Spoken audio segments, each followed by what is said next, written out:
But Reno travels all around the world. I hope you get inspired about what you see. Apostle of greatness, Reno is a master. Only one man against the whole world in large. Fighting with the monsters, poverty I can't stand. That's why Reno is a...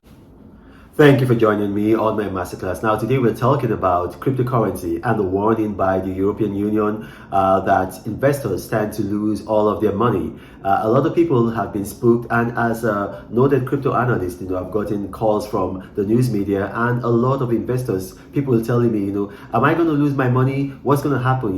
Pastor Reno, please, we want some reassurances. Now, that warning, it came 2 days ago, actually, on March 16th, although it hit the headlines heavily yesterday on March 17th.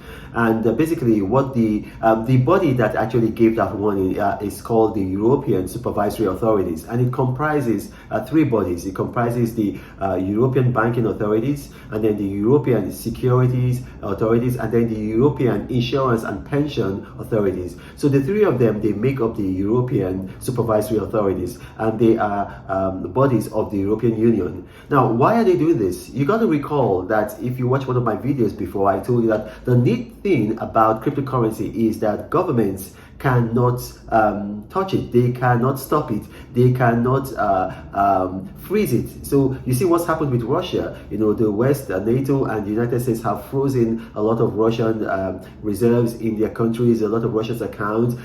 Some money is belonging to oligarchs, and not just their money, it's also what their properties. Now, you see, they cannot do that with cryptocurrency. So cryptocurrency is a threat to the establishment, not just the establishment in Russia, also the establishment in the United States and in Western Europe, all over the world. So cryptocurrency is a democratization of financial instruments, whereby nobody even knows who initiated a cryptocurrency like Bitcoin, and then you see it's having a lot of influence.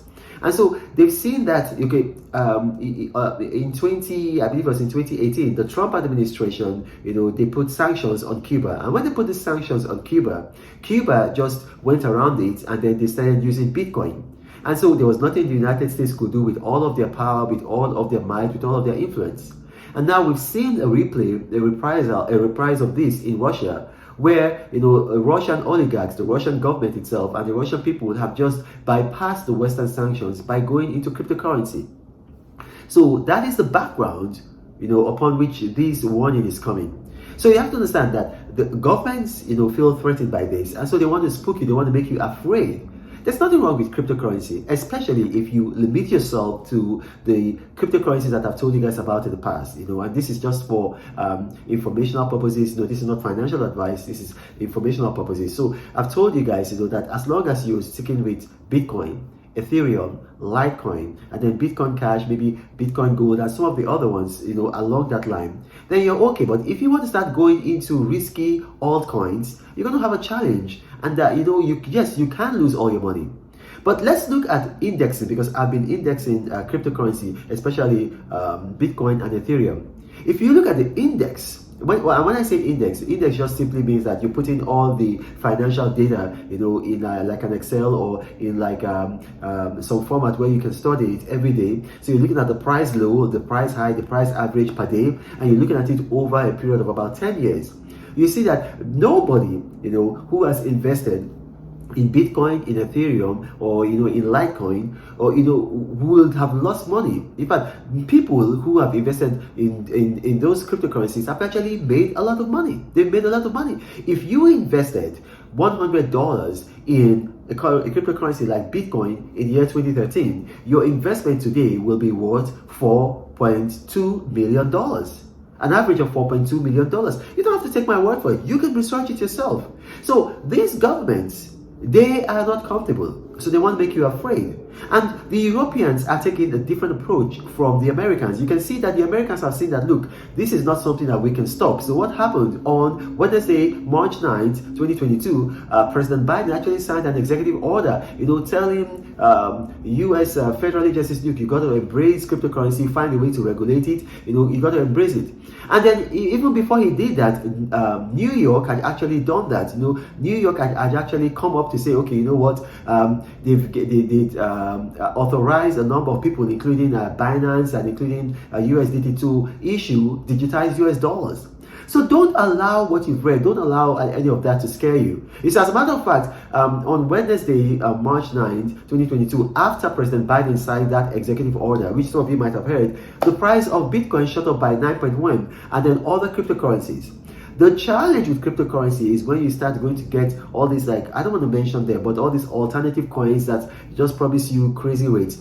The thing there is this, look, those coins, a lot of them don't have white papers, so you don't really know. It's like trying to get to a destination without a map. And then the people behind them, like, yes, you don't even know those people. Of course, you don't know the people behind Bitcoin, but at least Bitcoin has a white paper. Bitcoin has promoters like the Winklevoss brothers. Between the two of them, they've got something like $2.1 billion worth of cryptocurrency. So together it's about 4.2 billion. So you can have some kind of confidence. Now, if you look at the stock market over the last 10 years, so we've been indexing cryptocurrency for about 10 years. Over the last 10 years, the stock market has not done as well as Bitcoin and Ethereum. So why haven't the European Union issued this warning against the stock market? It's just because they are threatened. Governments want to be able to control money. They want to be able to control currency. And when they cannot control it, it's just like, I'll give you a very good example and I'll close with this. I remember when I was a youth corps, a youth corps is something that takes place in Nigeria. It's called the National Youth Service Corps. And so every Nigerian citizen has to do it, even if he's schooled abroad like I did. You got to do it. Now, when we went for youth corps, I did my youth corps in a place called Yobe, Potiskum. And then, we had a lot of female youth corpers. And then they had some Kanuri girls who were very, very pretty. And then I remember, like, the girls in the camp said look, avoid these girls. These girls, they are strange girls. They are fetish. These girls, they are strange girls. There was nothing wrong with those girls. The girls in the town, Potiskum girls, the Kanuri girls, absolutely nothing wrong. They were not fetish. They were just beautiful. The reason why those girls did not like them is because there were a limited supply of men. And now, these girls are coming to compete with them for the limited supply of men. And so obviously they're not going to like it, so they're going to badmouth them. That's the same thing the Europeans are doing. There's a limited supply of cryptocurrency. Something like Bitcoin, there's only about 19 million units of Bitcoin available.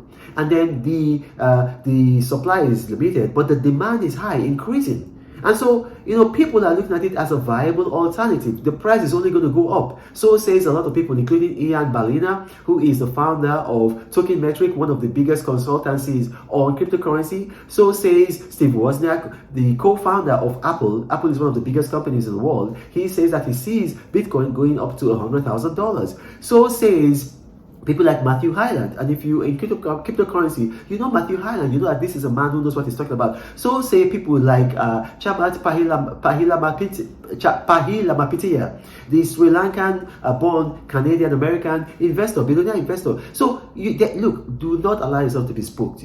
Keep your money in the right cryptocurrencies, like I've told you, and this is not financial advice, it's just my opinion, and you're not going to lose your money. Now, this is Ryan Omokri, and thank you for watching, and I say God bless